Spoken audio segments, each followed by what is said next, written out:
Здравата храна содржи минерали, витамини, протеини, јагле, хидрати, буквално се она што ни е потребно за да бидеме здрави и да имаме енергија. Здравата исхрана пак представува одбрана храна која што е многу малку или воопшто не е обработена.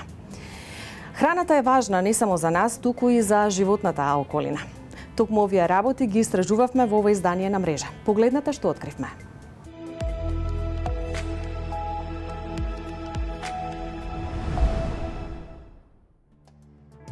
Храната е единствен извор на енергија во човечкиот организам. При физиолошката рамнотежа на глад и ситост се конзумира храна до задоволување на енергетските потреби. Енергијата е потребна за сите животни функции кои ги извршува нашиот организам. Балансираната исхрана овозможува добро здравје и успешно справување со болестите. Кога конзумираме храна која дава многу енергија, ние зголемуваме нашата телесна тежина, што води до една нездрава состојба која се вика здебеленост. Од друга страна, кога не внесуваме доволно енергија, која ни е потребна, тогаш ја губиме тежината, а со тоа имаме друга нездрава состојба, која се вика неисхранетост или малнутриција.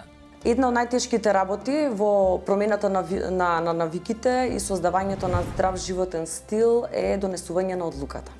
Обично донесувањето на одлуките и промената на исхраната кај луѓето се случува кога ќе е нарушено здравјето, односно кога ќе се појави некаков здравствен проблем.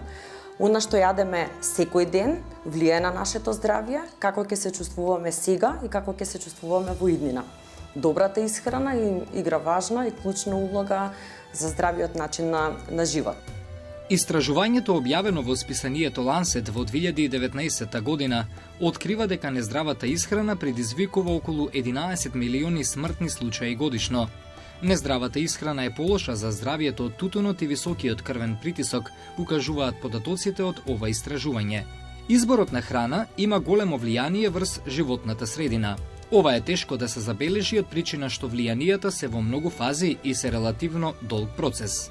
Храната на патот од фармата до садовите во процесот на производство, преработка, транспорт и складирање може да изискува големи количини енергија, вода и хемикалии.